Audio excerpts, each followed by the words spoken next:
Hello, this is DC Hammer, and this is the DC Hammer Show. So today, again, is Open Mind Friday. We are doing a recorded program today, and it's the Treaty on Open Skies. But before that, I want to introduce the core team members that are here present with us today. We've got Abigail. Hello, DC. Thank you for inviting us to TGIF. And Arrow. Hello, glad to be here. And Troll Whisperer will be stopping in a little later and maybe participating in some of the show then. So this Treaty on Open Skies, which was a mystery to me. Other people may know about this, but I had not heard about it at all until a few weeks ago. And apparently, back in 1955, so that would be right after the end of the Second World War and then the escalating issues between the United States and the Soviet Union, there was a move to try to thaw the tensions between the two countries, between the United States and Russia, back then the Soviet Union. And so Nikolai Bulganin was the premier of Russia, and Dwight Eisenhower was the president of the United States. And they met in Geneva, Switzerland for 5 days in 1955. They had a conference.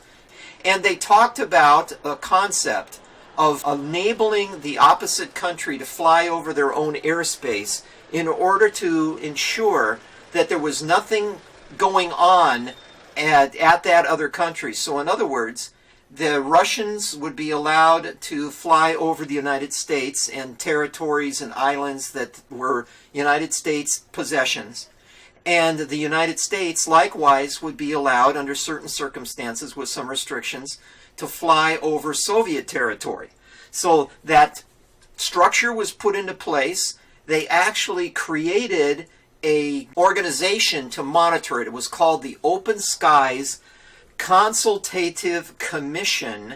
That was developed, and then other countries were allowed to sign up to this treaty. And at this point in time, now we're talking in 2019, there are apparently 34 members of this Open Skies Consultative Commission.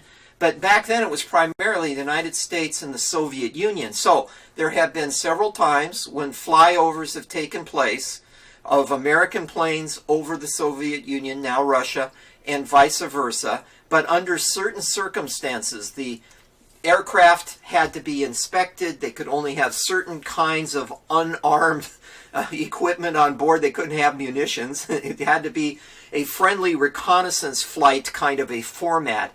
And so certain planes with certain equipment, certain sensors, certain cameras, everybody that was a party to that agreement, the treaty, was open and transparent and knew what the other country would be using as far as aircraft and sensors and so on. And so there was a structure that was created, quotas, in other words, certain number of flights, a protocol for how those flights would take place, 72 hours notice before a flight would take place. There had to be an inspection of the plane before it flew over. And so the way these things would work is there was a recent flyover in the United States by a Russian Federation aircraft. So that aircraft was flown to the United States. It landed at an American facility. It was inspected by the members of that commission and the American military just to make sure that there wasn't any funny business going on. And then they were allowed to do a flyover. They had to submit a flight plan, and the flight plan was reviewed by American officials. And then that Russian aircraft was allowed to take off and to fly via its flight plan and then return to the base after the flyover. The data that was recorded by its cameras and sensors then was pushed to the commission, provided to this commission, and then any other member country to that treaty was then allowed to pay a fee and get that same data that the country that owned the aircraft that flew over that territory had captured.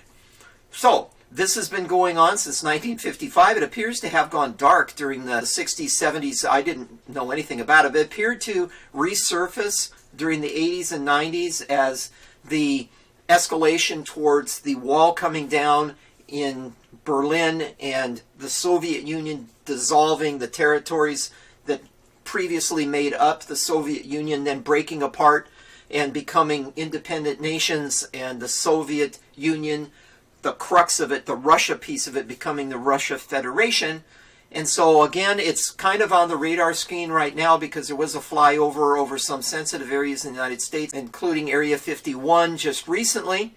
And so we've been taking a look at this, and we have some different opinions and perspectives on this. DC, my main question here This is Bandit, by the way, so welcome. Thanks for having me. With today's satellite technology, I mean, that's how we kept an eye on North Korea. We keep an eye on Iran and everything else.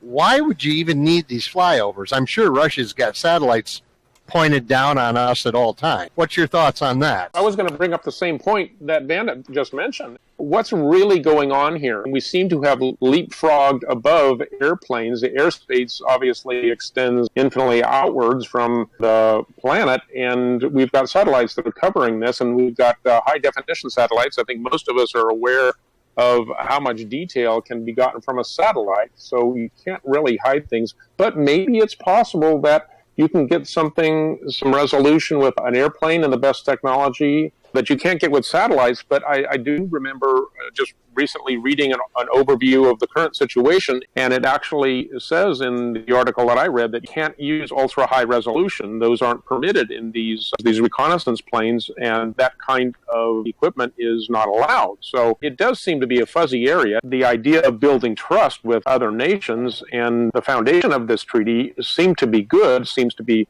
something that we'd want to operate in the spirit of, and help other countries understand that we don't have missiles aimed at them, at least, not ones that they can see. But of course, there's a whole idea of underground bases. An underground base isn't going to be visible from up above, but then maybe, some of the technology can pick up what's underground at a certain point too. I highly doubt if that's going to be covered in this treaty, but it's all just a gray area to me. I like the idea of building trust between nations, but I'm not sure how practical. My primary thought, I think, is that although the Russians flew over Area 51 and some of the most sensitive no-flyover zones in the country, our planes are not permitted to fly over Kaliningrad. Is this just competition to show who's tougher? Is this like the old Cold War days where I push you and then you push me back? It doesn't make sense. It doesn't seem to me like something done in the spirit of cooperation when one nation, and I'm not opposed to Russia. I mean, I'm not one of these, people who's afraid of Russia anymore. I was during the Cold War, but we are out of the Cold War now. So I'm not sure what Russia's trying to do, what's going on, if this is some kind of a distraction. I'm puzzled. I cracked open the book Ike's Bluff, Evan Thomas, and they go into just the original pretext for it. It's kind of interesting. It sheds light on what we're talking about here. There was a summit in 1954 in Geneva, and Ike unrolled this program, Open Skies, and I'll just read from the book because it kind of gives the backdrop for that action. As John Newhouse has observed, Open Skies had a reassuring heads, I win, tails, you lose quality. If the Russians said yes, the bugaboo of all arms control, verification would be instantly solved. If the Russians said no, America still had the moral high ground, and soon, as Eisenhower winkingly told a very small circle privileged to know such things, it would have the U-2 spy plane, now close to production. Aids that he would give Open Skies a shot, and then, if they don't accept, we'll fly the U-2. Interesting. Yeah, and back to the point that Bandit started out with, I would think that back at that point in time, there weren't a whole lot of satellites up in space. That space program, the satellite and Sputnik and all this was pre-Sputnik. And so this would have been, in that era, the primary way for you to overfly another country and to view what was going on. But a valid point Bandit and Arrow are both talking about is today, with I don't know how many satellites are up there. It's like traffic jam in space. There are hundreds and hundreds of satellites up there for different purposes. And interspersed with innocent communication satellites are military satellites doing specific spying with high-tech gear, able to drill down and see, a quarter on the sidewalk in front of a military facility. That kind of technology But at the same time, it appears that there was a need or an understanding of the need for this Open Skies Treaty to continue, even though maybe technology today has made it unnecessary. But I didn't read in any of the articles any kind of a discussion about whether it's really needed today because of the satellite technology having gone so far beyond what it was 60 years ago when they were fleshing this thing out. But bottom line is it does exist and it's continuing on. And to the point that Abigail was bringing up, this area in Russia, it's in the northwest end of Russia where it gets to a water port between Lithuania and Poland. This is that Kaliningrad area. And as it is on the south end of the Baltic Sea and is one of the premier freshwater ports Russian Federation has access to, they over time have installed some very secretive military installations in that area. So are they doing something spooky that we would like to know about, but they don't want us to know about, and that's why they refused request by the United States to do a flyover over Kaliningrad in the recent years? Or is there another reason and we just don't know it because we don't have good contacts and leaks? Like the United States, anybody can find out what's going on in the United States. All you have to do is bribe somebody and you're going to get the information. But the Russians tend to be a little more tight-lipped because if they spill the beans, Putin or somebody finds out, they tend to be 6 feet under very quickly. So I don't know. I just want to point out a couple of other pertinent facts, and that is, number one, drones. I don't think drones would be covered. All of this treaty seems to be about manned flights. So my understanding would be that any drone from one country could be legally shot down by another country because this, again, is manned flights only. And then the other thing I wanted to point out is this Kaliningrad is on the Baltic Sea, and that would be in the north part of Russia, as DC just explained. And if people are used to thinking of the world in east-west terms, well, we just might dismiss that. But we may not realize how close to Alaska that is. So there could be something going on there that might have to do with our resources in Alaska, which are huge and which President Trump has recently untapped. And a lot of oil is coming out of there now. So I think that might be pertinent. One glance at the globe, and you can see that there's another front directly to the north. We're not usually used to thinking in these terms, but flying right over Santa Claus's house there, North Pole. And I found another spot in the book. I'll just briefly read this as to why it fell apart and a possible reason that we didn't think of yet. So why did the two great antagonists of the Cold War, and again, this is from Ike's Bluff, make so little progress towards the conference table envisioned by Eisenhower where both sides could agree to lay down their suicidal weapons? Much of the fault lay with the Soviets, whose paranoia was profound. The inspection regime would expose the humiliating weakness of the Soviet state. That's why in Geneva in July 1955, Khrushchev instantly dismissed Eisenhower's Open Skies proposal as espionage. That could be the opposite now, where they're not as forward deployed in Europe, but at the same time, there's a lot of evidence that they do have some advanced weaponry in the Navy and that incident down somewhere in the Dardanelles or wherever, where they had radar weapons, and so things have changed, but there's a full spectrum of possibilities. A couple weeks ago, I had done some reporting on one of the DC Hammer shows during the week about how the Russian Federation now is in the deep development process. In other words, ready to deploy a new intermediate missile system. And they did a simulation, and it was on YouTube. And the simulation showed a blast off of this new missile system from a territory in the Russian Federation. And the simulation they chose to use was it's flying over the ocean and landing in Florida. And what was amazing is when they showed their graphics, when they ran this demo in front of this enormous crowd with Putin there doing introduction to the crowd that was there, and I think it was a variety of Russian military leaders and their political people, the equivalent of our Congress was there. And as soon as they realized, the people watching this demo video, that the trajectory of that missile was actually headed towards the United States and the simulation showed it landing in Florida, the room burst out in applause.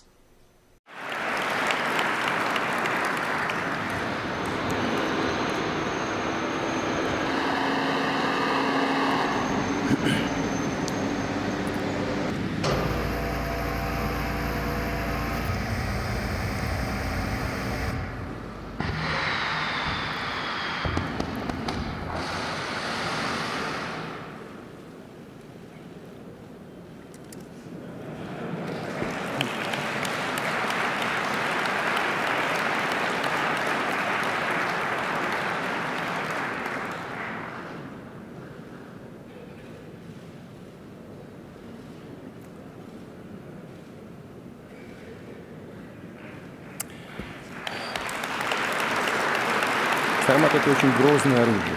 В силу его характеристик никакие, даже перспективные системы ПРО ему не помеха.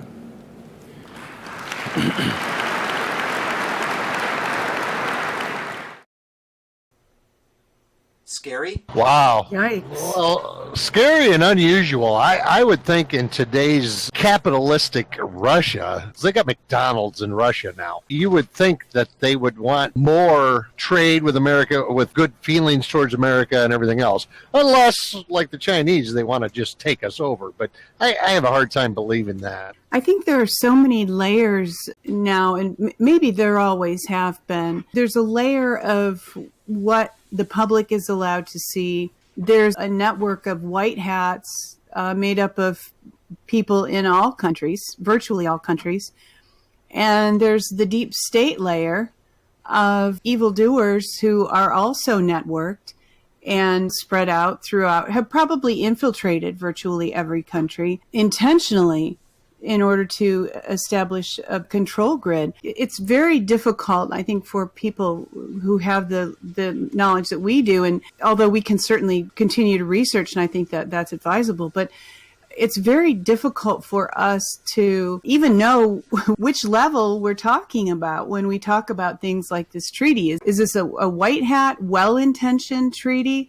Or is this a deep state effort to perpetuate conflict? I think it's really difficult to know those things. I like where you're going with this, and I almost think that anymore it's probably more of a pomp and circumstance, a dog and pony show. We're all on the same side, or, well, we're not necessarily on the same side, but you let us do this, we'll let you do that. We trust each other to this certain point, and this is all good for relationships. That's the only thing, because I'm telling you, going back to the satellite, knowing what barbecue grill I have in my backyard, and they don't have to answer to nobody.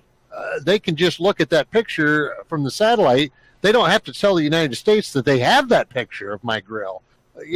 So yeah, I truly believe it's just, like I said, a dog and pony show. Let's let the people think that we're all okay. Yeah, and it's interesting. Errol brought up the thought about drones and the fact that drones are prevented from being used in this operation.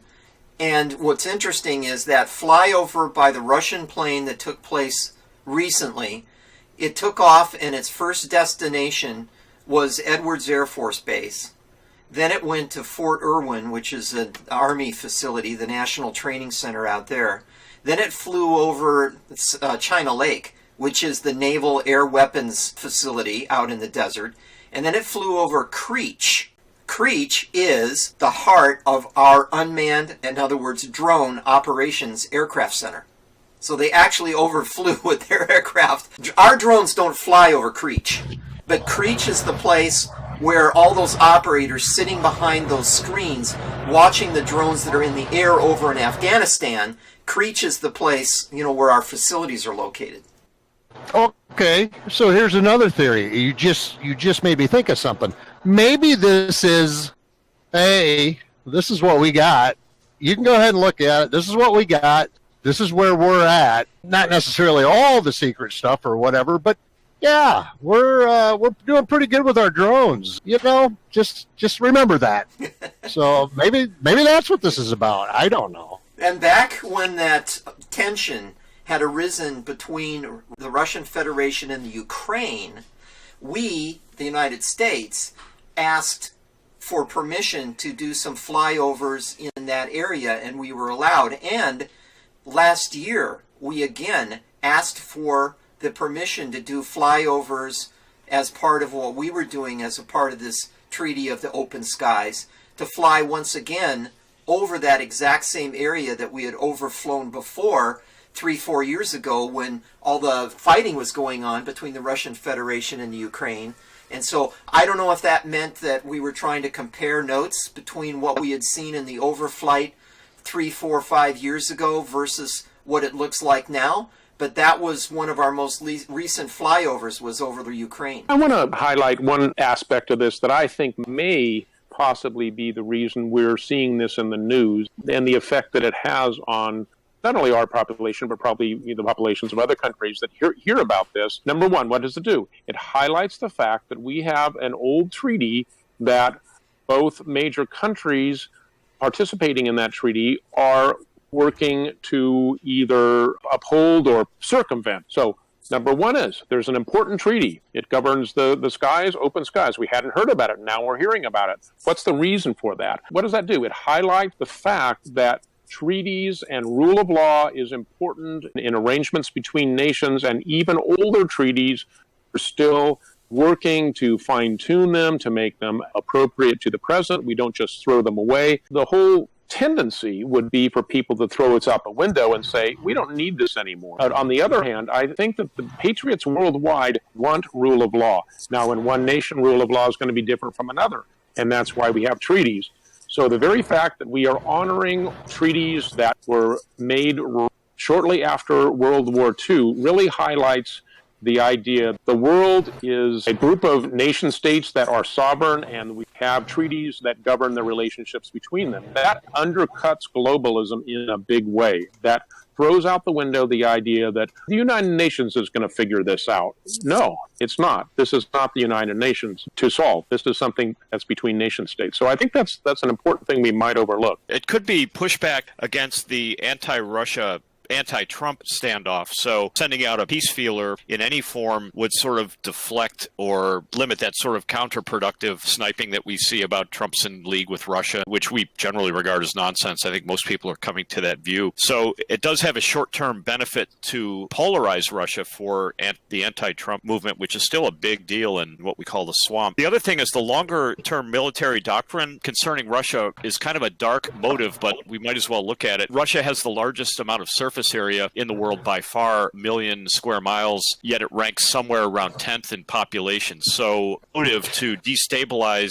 and not to just take it over and steal their stuff, but if there's some way to destabilize that country, we're probably going to look at that option as plausible. When you have that much of a disparity in the natural resources and the oil production, any country that has oil production, we see ends up having strange things happen to them politically. We see that all over the place. And so this is not unusual to see that in a military doctrine to keep that standoff going, plus just the pure benefit to the defense industry for having an enemy. So I think it's an effort to kind of diffuse that Cold War and to restart the Cold War right now, and I hope they don't get away with this and we can see cooler heads prevail. Some of the tension has been created because, again, there's a suspicion on the part of the United States.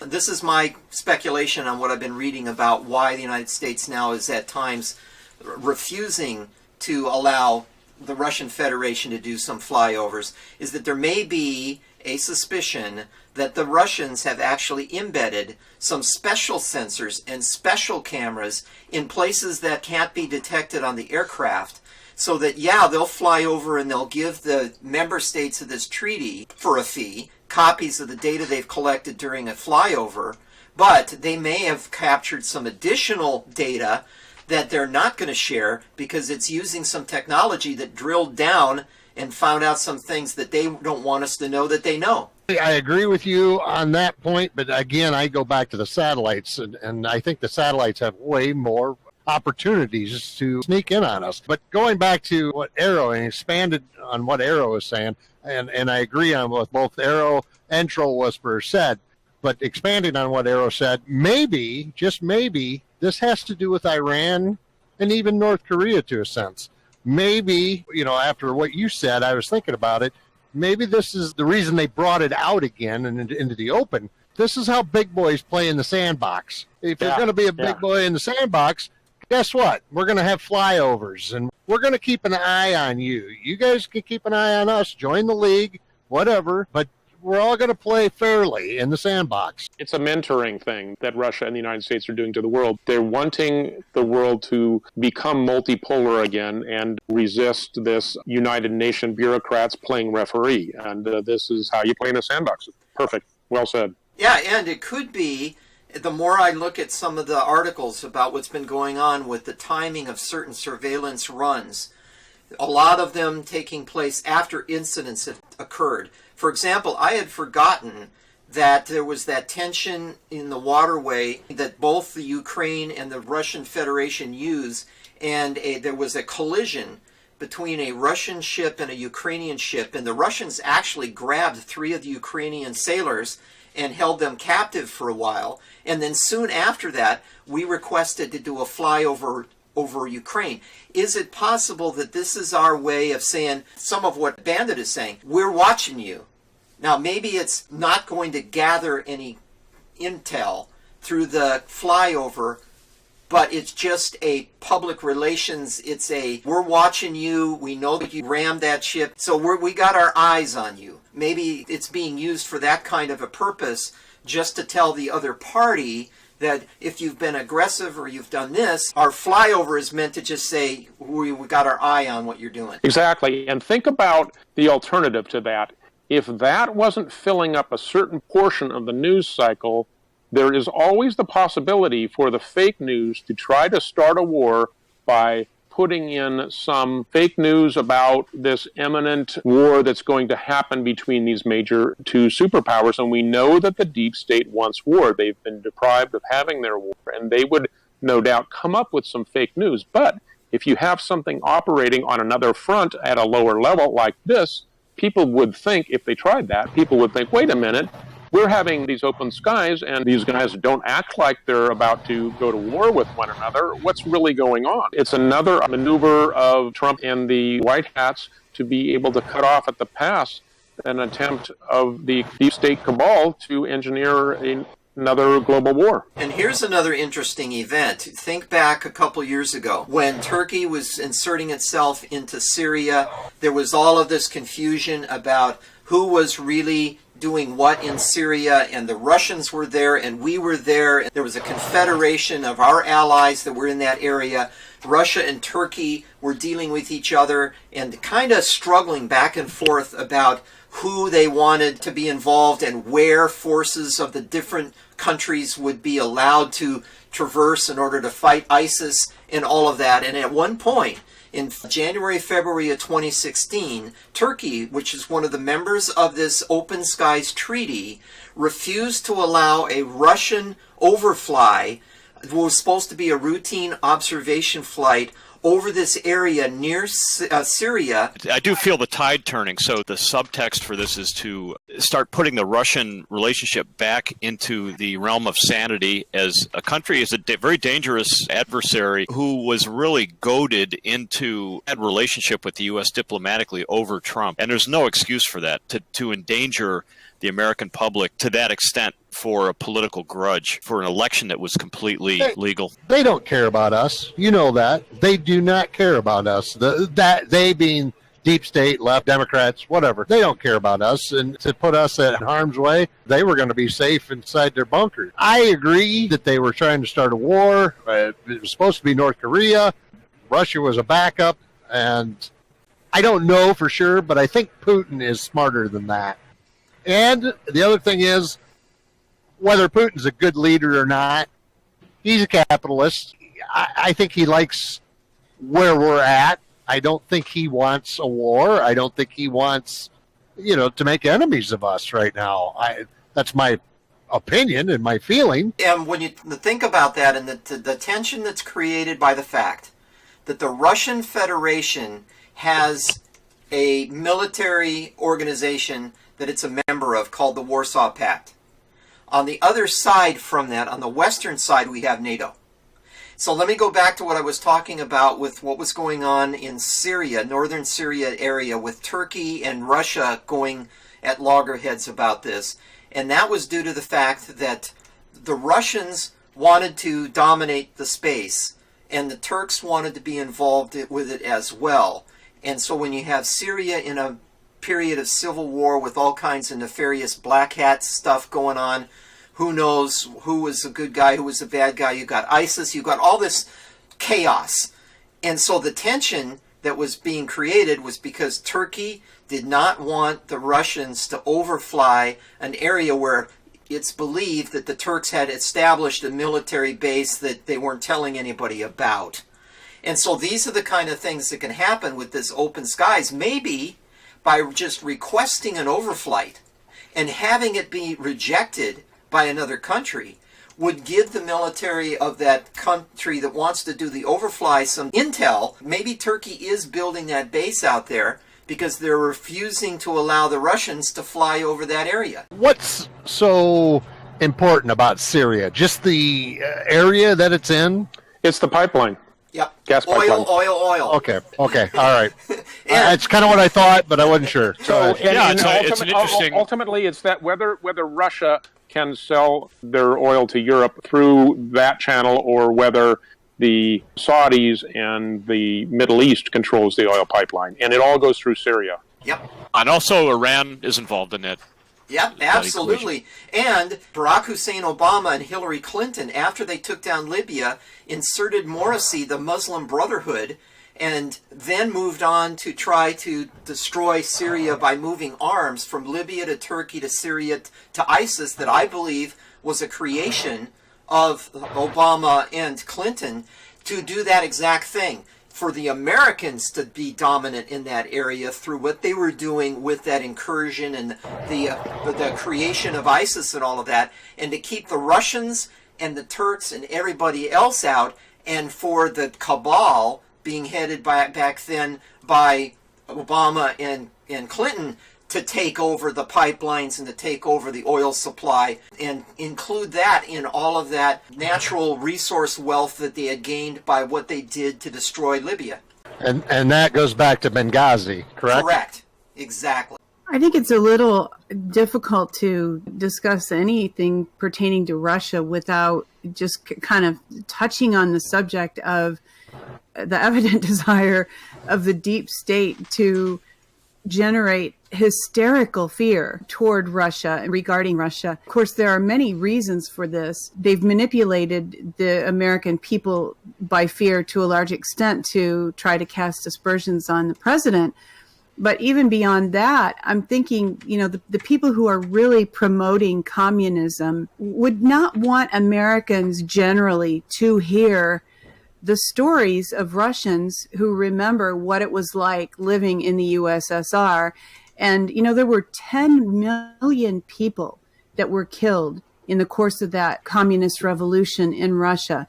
And they don't want Americans to think about communism and socialism in that light.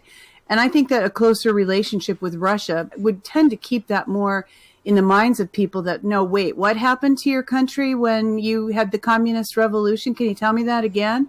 And it might help wake people up if they were communicating more with Russians and listening to what Russia has to say about communism. Yeah, I agree with that. And I had a thought that relates to that I was holding on to. And that is, there are historical events that kind of get burned into the psyche of a nation. Think about us as a psychological collect with a history that's a part of our subconscious identity. And the Cuban Missile Crisis was huge in America.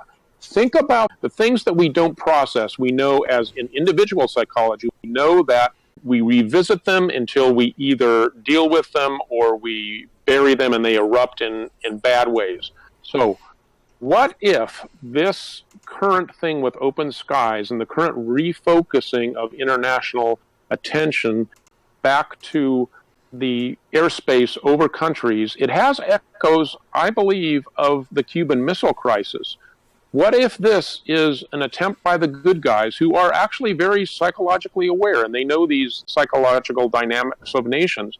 What if this is an attempt to rework the trauma of the Cuban Missile Crisis towards good and we come out of it in a good way? Not that that wasn't successfully handled, it was, but we launched out of that era into an era that was controlled by this deep state, and Kennedy was assassinated. All that thing that was on a trajectory at that time for world peace got torpedoed. So I think it's possible that this whole open skies thing has an echo of that, and it's an attempt to go back to the connection that was made between Russia and the United States that was successfully resolved at that time and averted a major global war, most likely, and reestablish world peace based on that as a foundation. I think that's an interesting way to look at it.